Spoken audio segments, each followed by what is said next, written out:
Hey everybody, yeah, it's early Monday afternoon, just another gorgeous fall day here.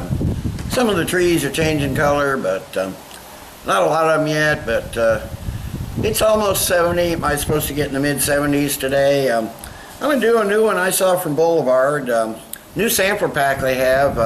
They call it the tasting room, sampler 12 or something like that. Normally, they've never done this before, but there was a sampler pack. It had 4 each of 3 beers, and it had 2 of them that normally you could only get in the tasting room if you visit the brewery. So I'm going to do the first one today. They're Mid-Coast IPA. I have had a bottle of this out of the 3 that I got in the sampler, so I do have an initial opinion. On the bottle on the website it says at 100 plus IBUs, Boulevard Mid-Coast IPA at 100 plus IBUs is the hoppiest beer we brewed to date. Pretty nervy for a bunch of Midwesterners. 5.6% ABV. It just says 100 plus IBUs. They give the hops. They say Kettle / Whirlpool hops are Topaz, CTZ, and Centennial. Dry hopping Centennial, Amarillo, Topaz, and Citra. So nice amalgamation of hops there. It said on the bottle, it says the tasting room was once the only place you could sample test beers before our brewers were working on for potential release. Now we're bringing you these fledgling brews in our sample 12 and asking for your opinion. Tell us online, and they do have a page set up. You can, once you sample them, you can tell them your opinion, and these may be beers for a little bit of smoke off that one, not a lot, but they do have a page, so I don't know if they'll let me upload videos or not, but definitely getting a lot of head already. I'm trying to slow pour. Now most of these, I don't know if this one is, but most of these Boulevard beers are also bottle conditioned. I don't know if this one is. But the ones they regularly bottle are pretty much all bottle conditioned beers. But this looks like it might not be. It's slightly hazy, really nice straw body there. A couple, 2.5 fingers of a really frothy white head. Moderate amount of carbonation streaming up. More than a little, but not a lot. But it's a little lighter than I'm used to seeing in an IPA, but it's not out of the norm, that's for sure. So let me get a nose on it. Okay, yeah. Big fresh citrus, lemon, pineapple. It's really fruity, but not overly so much. Some pine notes maybe there, some almost some peach, maybe definitely some soft floral hops. Getting a little bit of in the background, a little bit of cracker malts, but not a lot. It's primarily hop forward, which you would expect at 100 plus IBUs. Really fresh, sweet, tropical fruit smells. I don't know.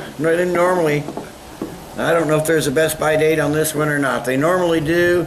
I have to look it over when I take my break, but let me get a taste on this.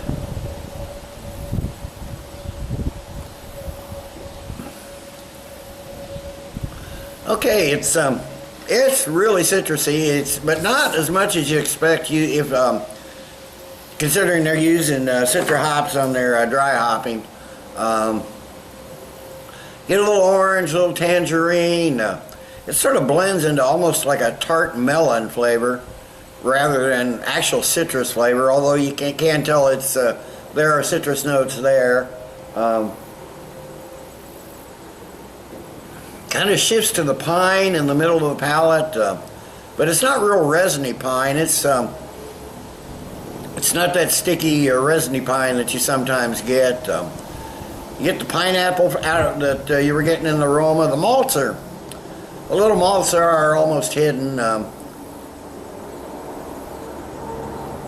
They're barely showing up to kind of smooth things out a bit, but it's a really crisp, lively palate throughout, and then a really dry, a bitter finish. Yeah, you get that quick hit of the tropical fruit and the sweet tropical fruits and the earthy floral hops and piney bitterness.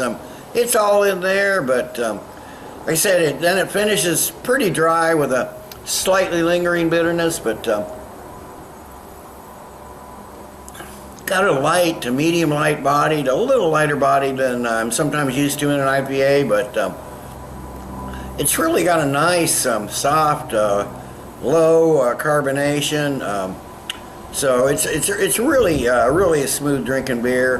Like I said, the bitterness lingers a little, but not a lot. It's a mostly clear, clean finish. So let me sip on this, and I will come back in a while with the final thoughts and grade. Okay, I'm back. It's been 10 minutes or so. Hadn't warmed up a lot. This not a lot has changed as far as taste. As you can see, the head does generate fairly quickly, a little bit anyway, not as much as on the initial pour, and it gets some nice kind of spotty lacing down the side of the glass. This is really a nice drinking, almost West Coast style IPA, that's for sure. Yeah, if they put this in a 6-pack, and I'm gonna put a review on their, or at least a comment on their website where it says that you can buy it. I don't know if they allow you to upload videos or not. If not, I'll upload this video. But yeah, if this was in a 6-pack, I'd buy it definitely for sure. I'll probably continue to buy the just for if I want a hoppy beer. I do like that 80 acre, what they call the hoppy wheat, isn't even called an IPA, but if I'm in the mood for an almost West Coast style IPA, yeah, I definitely pick this up. I definitely recommend it. Yeah, I did find a date on this bottle. It says Best By 12/10/13, so yeah, got about 3 months. So this is probably fairly fresh. I think they only, for their IPAs, I think they only put a 3-month date on there, so it's fairly fresh, I think. And you can taste it, you can smell it, you can taste the freshness in this. And that's one reason I like the Boulevard beers. I mean, besides being quality beers, I can always be assured of the freshness, that's for sure. So I'm going to give the Mid-Coast IPA from Boulevard, out of their tasting room sampler pack, I'm going to give it a good solid 9.5 out of 10. Not quite a 10, but darn good, maybe with some tweaks, which I know Boulevard does. It could probably hit a 10, but if I'm in the mood for if they do actually start bottling this and making it hopefully not a seasonal but a year-round beer, yeah, I definitely buy it if I'm in the mood for a really hoppy, slightly bitter, almost West Coast style IPA. So 9.5 out of 10. So till next time, everybody, cheers.